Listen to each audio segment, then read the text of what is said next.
जहाँ आसुची सकाल सकाल एक दुखद खबर बाप पुओं को मरणात्मक आक्रमण गंजाम कवि सूर्य नगर में घटी एभली अघटन संकटापन्न अवस्था आहत बाप पुओं को एमकेसीजी मेडिकल रे करा जायछि भर्ती। जहाँ आसुची सकाल सकाल दुखद खबर आठगड़ पाटना बस स्टाण्ड रे होइछि एभली आक्रमण बाप पुओं को मारणात्मक आक्रमण गंजाम कवि सूर्य नगर रे अघटन घटी आठगड़ पाटना बस स्टाण्ड रे आक्रमण होइछि संकटापन्न अवस्था एमकेसीजी मेडिकल रे भर्ती करा जायछि बाप पुओं को। जहाँ आसुची सकाळु सकाळु एक दुखद खबर गंजाम कवि सूर्य नगर रे घटी अघटन संकटापन्न अवस्था आहत बाप पुओं को एमकेसीजी मेडिकल रे भर्ती करा जायछि।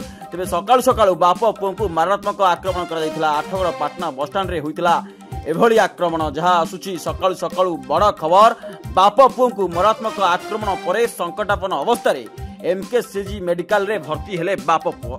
जहाँ आसुची सकाल सकाल एक दुखद खबर बाप पुओं को मरणात्मक आक्रमण गंजाम कवि सूर्य नगर में घटी एभली अघटन संकटापन्न अवस्था आहत बाप पुओं को एमकेसीजी मेडिकल रे करा जायछि भर्ती। जहाँ आसुची सकाल सकाल दुखद खबर आठगड़ पाटना बस स्टाण्ड रे होइछि एभली आक्रमण बाप पुओं को मारणात्मक आक्रमण गंजाम कवि सूर्य नगर में अघटन घटी आठगड़ पाटना बस स्टाण्ड रे आक्रमण होइछि संकटापन्न अवस्था एमकेसीजी मेडिकल रे भर्ती करा जायछि बाप पुओं को। जहाँ आसुची सकाळु सकाळु एक दुखद खबर गंजाम कवि सूर्य नगर में घटी अघटन संकटापन्न अवस्था आहत बाप पुओं को एमकेसीजी मेडिकल रे भर्ती करा जायछि।